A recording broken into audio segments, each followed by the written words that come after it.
কালকে রাতে ওরা গাড়ি টাড়ি সাজিয়ে নিয়েছিল বাবাধাম যাওয়ার উদ্দেশ্যে।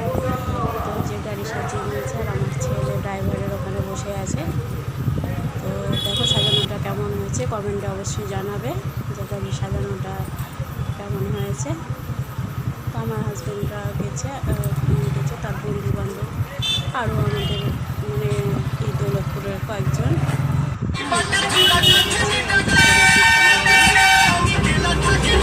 আমরা সবটি একসঙ্গে দাঁড়াও, তবে না তুলে আর ইয়ে আছে প্রস্তুতি নিচ্ছে। আমাদের